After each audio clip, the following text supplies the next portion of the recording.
അങ്ങനെ തന്നെയാണ്. ഈവൻ ഗുജറാത്തിൽ പോലും 4 സീറ്റുകളിൽ ഇപ്പോൾ ഇന്ത്യ സഖ്യത്തിന് ലീഡ് നേടാൻ കഴിഞ്ഞിട്ടുണ്ട് എന്ന പ്രത്യേകതയാണ്. മധ്യപ്രദേശിൽ പോലും 4 സീറ്റുകളിൽ മുന്നിൽ. അതെ, അവിടെ ചിത്രം തൃശ്ശൂരിൽ വീണ്ടും ചിത്രം മാറുന്നുണ്ട്. സുരേഷ് ഗോപി വീണ്ടും ലീഡ് ഉയർത്തുന്നു. 3428 വോട്ടുകളായി തൃശ്ശൂരിൽ സുരേഷ് ഗോപിയുടെ ലീഡ് നില മാറുന്നുണ്ട് എന്നതാണ് ചിത്രം. UDF അവിടെ 3ാം സ്ഥാനത്തേക്ക് പിന്തള്ളപ്പെടുന്നു എന്ന് മാത്രമല്ല വലിയ പിന്നിലുമാണ്. BJP 3428 വോട്ടുകൾക്കാണ് സുരേഷ് ഗോപി മുന്നിട്ട് നിൽക്കുന്നത്. സുരേഷ് ഗോപിക്ക് 22,009 വോട്ടുകൾ, LDFന് സുനിലിന് 12,581, UDF കെ മുരളീധരന് കിട്ടിയതാകട്ടെ 14,428 മാത്രമാണ് ഇപ്പോൾ ഉള്ളത് എന്നുള്ളതാണ്. അങ്ങനെ തൃശ്ശൂരിൽ BJP മുന്നിൽ, പത്തനംതിട്ടയിൽ വീണ്ടും UDF ആണ് മുന്നിൽ. ആന്റണി 1869 വോട്ടുകൾക്ക് പത്തനംതിട്ടയിൽ മുന്നേറ്റം തുടരുന്നു. ആറ്റിങ്ങലിൽ LDF ആണ് മുന്നിൽ. തൃശ്ശൂരിൽ വീണ്ടും ലീഡ് ഉയർന്നു. തൃശ്ശൂരിൽ സുരേഷ് ഗോപി വീണ്ടും കുതിച്ചു കയറുന്നു. 4113 വോട്ടുകളിലേക്ക് ഉയരുന്നു. സുരേഷ് ഗോപിക്ക് കോൺഫിഡൻസ് കുറഞ്ഞു എന്ന വർത്തമാനം ഉണ്ടായിരുന്നു. പക്ഷേ ചിത്രമതല്ല. പക്ഷെ അതിൽ ഏറ്റവും പ്രശ്നം എന്ന് പറയുന്നത് മുരളീധരന്റെ വോട്ടുകളാണ്. മുരളീധരന്റെ വോട്ടുകൾ വളരെ അകലെയാണ്. സുരേഷ് ഗോപിയേക്കാൾ 10,000 വോട്ടുകൾക്ക് കെ മുരളീധരൻ അകലെയാണ്. പക്ഷേ സുനിലുമായിട്ട് ഇഞ്ചോടിഞ്ച് പോരാട്ടമാണ് സുരേഷ് ഗോപി നടത്തിക്കൊണ്ടിരിക്കുന്ന. അവസാന നിമിഷം വരെ ഈ ആവേശം തുടരാനാണ് സാധ്യത. LDFന്റെ പരമ്പരാഗത കോട്ടകളുണ്ട് തൃശൂർ മണ്ഡലത്തിൽ. അതാണ് BJP ആശങ്കപ്പെടുത്തുന്നത്. സുരേഷ് ഗോപി എന്നാലും ഇപ്പോഴും ലീഡ് ചെയ്യുന്നു. 4113 വോട്ടുകൾക്കാണ് തൃശ്ശൂരിലും ലീഡ് തുടർച്ചയായിട്ടും മുന്നേറ്റം. ആലപ്പുഴയിൽ കടുത്ത മത്സരമാണ്. വീണ്ടും KC വേണുഗോപാൽ 1ാം സ്ഥാനത്തേക്ക് ആലപ്പുഴയിൽ കുതിച്ചെത്തിയിട്ടുണ്ട്. 2ാം സ്ഥാനത്ത് ഇപ്പോൾ ശോഭാ സുരേന്ദ്രനാണ് നാം ലഭിക്കുന്ന വിവരം. KC വേണുഗോപാൽ ആലപ്പുഴയിൽ വീണ്ടും മുന്നിലാണ്. തൃശ്ശൂരിൽ സുരേഷ് ഗോപി ക്രമാനുഗതമായി ലീഡ് ഉയർത്തുന്നു. 4100 കടന്നു സുരേഷ് ഗോപിയുടെ ലീഡ് എന്നുള്ളതാണ് ഏറ്റവും പ്രധാനപ്പെട്ട വിവരം. അങ്ങനെ ഓരോ ഘട്ടത്തിലും സുരേഷ് ഗോപിയുടെ ലീഡ് ഉയരുന്നുണ്ട്. ഈ ആദ്യ റൗണ്ട് പൂർത്തിയായി കഴിയുമ്പോൾ 4000 കടന്ന സാഹചര്യം കൂടി ഇതിനോട് ചേർത്ത് വായിക്കണം. ദേശീയ തലത്തിൽ സാഹചര്യങ്ങൾ മാറി മറിയുന്നു. 291 NDA താഴുന്ന സാഹചര്യം ചേർത്ത് വായിക്കണം. 197 ഇടത്തേക്ക് വരുന്നു. നമ്മൾ കണക്ക് നോക്കേണ്ടത് തൃണമൂൽ കോൺഗ്രസ് ഇല്ലാത്ത ഇന്ത്യ സഖ്യമാണ് 197. തൃണമൂൽ കോൺഗ്രസ് കൂടി ചേരുമ്പോൾ ഇന്ത്യ സഖ്യം 210 കടക്കും എന്നുള്ളതാണ് ഏറ്റവും പ്രധാനപ്പെട്ട വിവരം. 210ലേക്ക് ഇന്ത്യ സഖ്യം അങ്ങനെയെങ്കിൽ എത്തും. 197 നിന്ന് 210 മുകളിലേക്ക് എത്തും എന്നുള്ളതാണ് പ്രധാനപ്പെട്ട വിവരം. NDA 291ലേക്ക് താഴുന്നു എന്നുള്ളതാണ് ഏറ്റവും നിർണായകമായ കണക്ക്. യെസ്, ആലപ്പുഴയുടെ കണക്കിൽ ഔദ്യോഗികമായ വിലയിരുത്തൽ തെരഞ്ഞെടുപ്പ് കമ്മീഷന് വരുന്നുണ്ട്. അതിങ്ങനെയാണ്. ആദ്യ റൗണ്ട് പൂർത്തിയാകുമ്പോൾ KC വേണുഗോപാൽ 1473 വോട്ടുകൾക്കാണ് മുന്നിലുള്ളത്. 2ാം സ്ഥാനത്തുള്ളത് A മാരിഫ് തന്നെയാണ്. ഇടതുമുന്നണിയാണ്.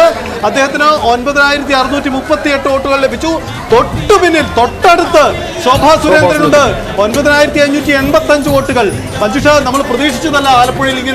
പക്ഷേ KCക്ക് ലീഡ് ഉയർത്തുവാൻ കഴിയുന്നുണ്ട് എന്ന് മാത്രമേ ഉള്ളൂ. പക്ഷേ ടൈറ്റ് ഫൈറ്റ് ആണ്. പാലക്കാട് വിജയരാഘവന്റെ ലീഡ് 3700 LDF പാലക്കാടും ആലത്തൂരും മുന്നേറ്റം തുടരുകയാണ്. ആലത്തൂരിൽ K രാധാകൃഷ്ണൻ ലീഡ്, പക്ഷേ 767 വോട്ടുകൾ മാത്രമേ ഉള്ളൂ. പക്ഷേ വിജയരാഘവന്റെ ലീഡ് 3700 ഉയർന്നിരിക്കുകയാണ്. എറണാകുളത്ത് ഹൈബി UDF 5973 ഉയർന്നിട്ടുമുണ്ട്. ഇതാണ് പ്രത്യേകത. തൃശ്ശൂരിൽ ഇപ്പോഴും സുരേഷ് ഗോപിയാണ് ലീഡ് ഇപ്പോൾ 12-7-1 എന്നുള്ളതായിരിക്കുകയാണ്. UDF 12, LDF 7, BJP 1. മാവേലിക്കരയിൽ ഇപ്പോഴും ആദ്യം തൊട്ട് അങ്ങനെയായിരുന്നു LDF ലീഡ്. ആറ്റിങ്ങൽ പക്ഷേ അടൂർ പ്രകാശ് തിരികെ പിടിച്ചു എന്ന് തോന്നുന്നു. കണ്ണൂരിൽ LDF ആണ്. ആറ്റിങ്ങൽ ഇപ്പോഴും LDF ആണ്. കോഴിക്കോട്ട് രാഘവന്റെ ലീഡ് 3000 കടന്നു. കോഴിക്കോട് MK രാഘവന്റെ ലീഡ് 3000 കടന്നു. കോഴിക്കോട്ട് MK രാഘവൻ വലിയ മുന്നേറ്റം ഉണ്ടാക്കുന്നു. 2ാം സ്ഥാനത്ത് ഇപ്പോഴും BJP ആണ്. 3ാമതാണ് ഇപ്പോൾ എളമരം കാര്യം കോഴിക്കോടുള്ളത് എന്നുള്ളതും വളരെ പ്രധാനമാണ്. 3000 കടന്നാണ് സംസ്ഥാനത്ത് LDF UDF സ്ഥാനാർത്ഥികൾ അങ്ങനെ തങ്ങളുടെ ലീഡ് നിലകൾ ഉയർത്തുന്നുണ്ട്. എറണാകുളത്ത് 5000 കടന്നു. കോഴിക്കോട് 3000 കടന്നു. 3 ജില്ലകളിൽ മലപ്പുറത്തും ഒപ്പം കൊല്ലത്തും വയനാട്ടിലും 10000 കടന്നാണ് UDF സ്ഥാനാർത്ഥികളുടെ ലീഡ്. മറ്റു മണ്ഡലങ്ങളിൽ ടൈറ്റ് ഫൈറ്റ്, അതായത് കോട്ടയം പോലെയുള്ള, പത്തനംതിട്ട പോലെയുള്ള മണ്ഡലങ്ങളിൽ കടുത്ത പോരാട്ടം നടക്കുന്ന മണ്ഡലം. ആറ്റിങ്ങലിൽ കടുത്ത പോരാട്ടമാണ്. കോട്ടയത്ത് കടുത്ത പോരാട്ടമാണ്. തൃശ്ശൂരിലാണ് ഇപ്പോൾ NDA സ്ഥാനാർത്ഥി സുരേഷ് ഗോപി ലീഡ് നില ക്രമാനുഗതമായി ഉയർത്തുന്നത്. 4200 കടന്നാണ് ഇപ്പോൾ സുരേഷ് ഗോപിയുടെ ലീഡ് നില ഉള്ളത് എന്നാണ് ഏറ്റവും പ്രധാനപ്പെട്ട വിവരം. ചാലക്കുടിയിൽ 1148 വോട്ടുകൾക്ക് UDF മുന്നിലാണ്. കോഴിക്കോട് MK രാഘവൻ 3000 കടന്നു. മാവേലിക്കരയിൽ LDF 695 വോട്ടുകൾക്ക് മുന്നിലാണ്. ആലത്തൂരിൽ 767 വോട്ടുകൾക്ക് LDF മുന്നിലാണ്. കണ്ണൂരിൽ LDFന്റെ ലീഡ് നില 2007 എന്നുള്ളതാണ് ഏറ്റവും പ്രധാനപ്പെട്ട വിവരമായി ഈ ഘട്ടത്തിൽ പുറത്തു വരുന്നത്. അങ്ങനെ ഓരോ ഘട്ടത്തിലും സ്ഥാനാർത്ഥികൾ ലീഡ് നിലകൾ മാറി മറിയുന്നു.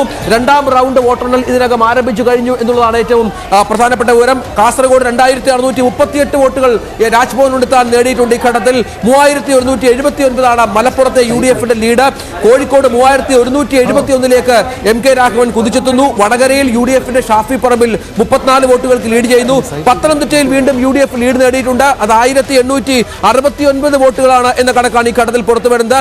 അങ്ങനെ സംസ്ഥാനത്തെ ഫലസൂചനകൾ ഓരോ നിമിഷവും മാറി മറിയുന്ന സാഹചര്യമാണ് ഈ ഘട്ടത്തിൽ വരുന്നത് എന്നുള്ളതാണ്. എറണാകുളത്ത് 5000 കടന്ന കാര്യം പറഞ്ഞു. വടകരയിൽ 34 മാത്രമാണ്.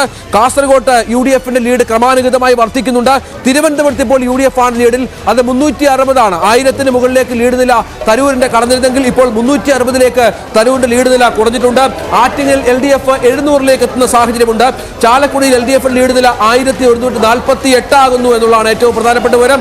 കണ്ണൂരിൽ LDF 2007 വോട്ടുകൾക്ക് ലീഡ് ചെയ്യുന്നു. കോട്ടയത്ത് 1609 വോട്ടുകൾക്കാണ് ലീഡ് ചെയ്യുന്നത്.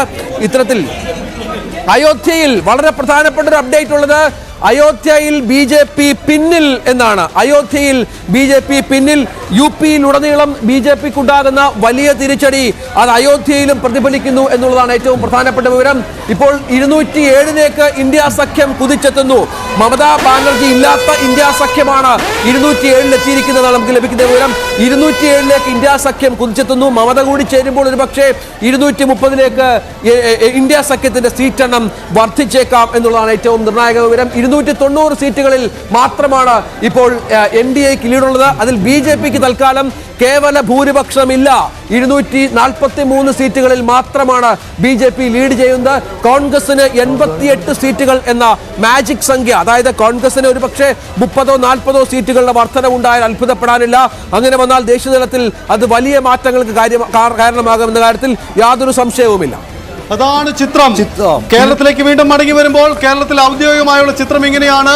കോൺഗ്രസ് 8 ഇടത്ത്, CPM 2 ഇടത്ത്, ഒപ്പം മുസ്ലിം ലീഗ് ഒരിടത്ത്, BJP ഒരിടത്ത്, കേരള കോൺഗ്രസ് ഒരിടത്ത്, ഒപ്പം CPI ഒരിടത്ത്. അതായത് ചിത്രം പരിശോധിക്കുമ്പോൾ 7-1 എന്നതാണ് കേരളത്തിലെ. 12 UDF, 7 LDF, 1 BJP ഇപ്പോഴും അല്ലെ. തൃശ്ശൂരിൽ സുരേഷ് ഗോപി ഇപ്പോഴും മുന്നിലാണ്. ദേശീയ തലത്തിൽ ഇഞ്ചോടിഞ്ച് പോരാട്ടമാണ്. 290-ഉം 207 ആണെങ്കിലും അതിൽ ചെറിയ ചില വ്യത്യാസമുണ്ട്.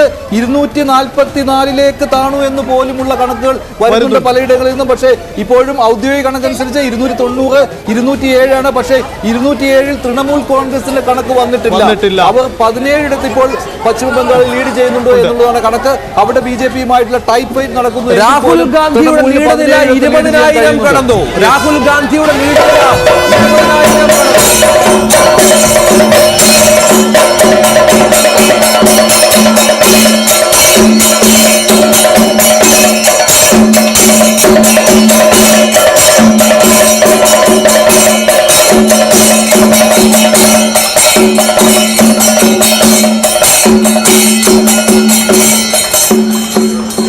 വയനാട്ടിൽ രാഹുൽ ഗാന്ധിയുടെ ലീഡ് നില 20,000 കടന്നിരിക്കുന്നു. സംസ്ഥാനത്ത് അങ്ങനെ 20,000 കടക്കുന്ന ആദ്യ സ്ഥാനാർത്ഥിയായി രാഹുൽ ഗാന്ധി മാറുകയാണ്.